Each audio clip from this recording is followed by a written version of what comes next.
Welcome to The Explainer. Today we're going to talk about something really powerful. It's this quiet paradox, this idea of how the very thing we admire as strength can actually become this silent, crushing burden for the person carrying it. So the story kicks off with a character that, I bet, we can all picture instantly. You know the one. They're the pillar, the rock in the family. The person who just seems to have it all together, no matter what's thrown at them. It's a role we all know, and honestly, one we often admire. And then, boom, just 4 words and the whole thing flips on its head. This one little sentence reframes everything. Suddenly, strength isn't just this amazing quality, it's the problem. It's like a trap that's being set and nobody, not even the person themselves, realizes it. Okay, so what are we even talking about when we say the strong one? What does that actually look like from the outside? Well, the source material pretty much gives us a checklist of the behaviors that build this whole myth. So yeah, here are the big ones. The person who never complains, never seems to break down, never asks for help. They're the one who always handles it. Everyone sees them as this super reliable, stable anchor, the foundation, right? But what happens when that foundation starts to get some serious cracks? But here's what's so fascinating about this. This isn't an identity you're just born with. No, this whole thing, it's learned. And it often starts way back when you're just a kid, through a really simple pattern of, action and reward. And you can see that simple conditioning right here. If he stayed calm, what happened? People trusted him. If he stayed quiet, well, problems just kind of didn't follow him around. So he learned, without anyone even having to say it, that his silence was his strength. His value came from just taking it all in and never letting it show. Okay, so let's fast forward a bit. How does this learned behavior play out as life goes on? Well, those rewards he got as a kid, they turn into the massive responsibilities of being an adult. And that weight, it just keeps piling on, layer by layer. First up, you've got work pressure. At the office, he's the reliable one, the go-to guy who'll just handle it. And this isn't just about being good at your job. It's about becoming the human shock absorber for everyone else's stress. Taking the late nights, the extra projects, and never, ever complaining. Because hey, that's the role he learned to play, right?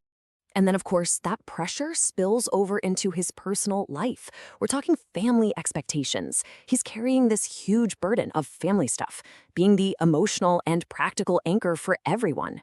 The steady hand in a crisis, the calm voice in a fight. He's the guy keeping the family ship from sinking, and it's almost always at his own expense. And from there, it gets even deeper. He doesn't just do things for people. He listens. He becomes the official confidant, the safe place where everyone else can just dump their problems, all their fears, all their frustrations. They unload it on him because they trust he can take it. But here's the kicker. It's a one-way street. The conversation almost never turns back to him. So listening naturally turns into helping, right? It's the next logical step. Now he's the first person people call, not just to vent, but for a real solution. A favor? Some cash, a shoulder to cry on, whatever it is, the expectation is just there. He'll be there. He'll help. And finally, the last stage. He becomes the fixer. He's not just helping with problems anymore. He feels responsible for solving them. He's carrying burdens that were never his to begin with, untangling messes he didn't make, all because that's what the strong one does. He's supposed to make everything okay for everyone else.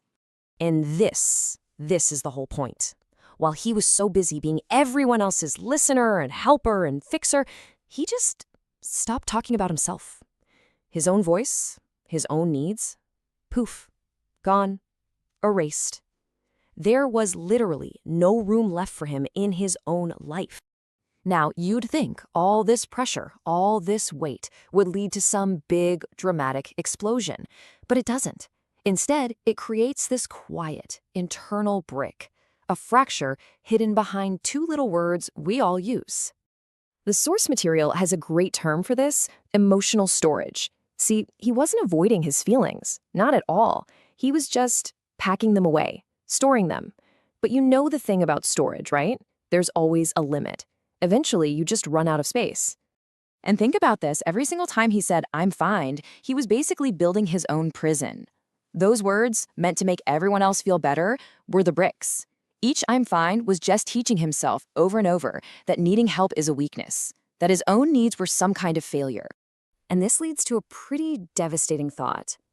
He realizes that if he were to just disappear forever, people would say, wow, he was so strong. His entire legacy would be summed up by the one thing that was absolutely crushing him. That's it. That's his epitaph. Strength. So that begs the question, right? The really important one. If that's all anybody would remember, what would they be missing? What was the truth hiding behind that strong, silent act? Well, here's what they'd miss. How unbelievably tired he was. How many times he desperately wanted to say something, anything, but couldn't because he was terrified of disappointing people. And just how heavy it all was. How heavy being strong had become. So after hitting this quiet, internal rock bottom, something new comes to light. A final, really profound truth emerges. The story gives us a whole new way of looking at strength and what it really means to break. And man, this line just flips the whole script. We think of a breakdown as this loud, dramatic, messy thing. But for the people who carry the most, the break isn't loud at all. It's a slow, quiet fade. They don't collapse. They just disappear. And that really gets to the heart of it all. What these people need isn't more motivation. It's not someone telling them to keep going or be stronger. No way. What they need is permission. Permission to finally put the weight down. Yeah, permission to just stop being strong. That's the ultimate need, isn't it?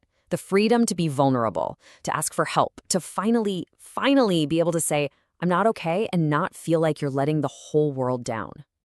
So, we want to leave you with this question. As we walked through this story, who popped into your head? Was it a friend, a family member, or maybe it was you? Something to think about. Thanks for watching.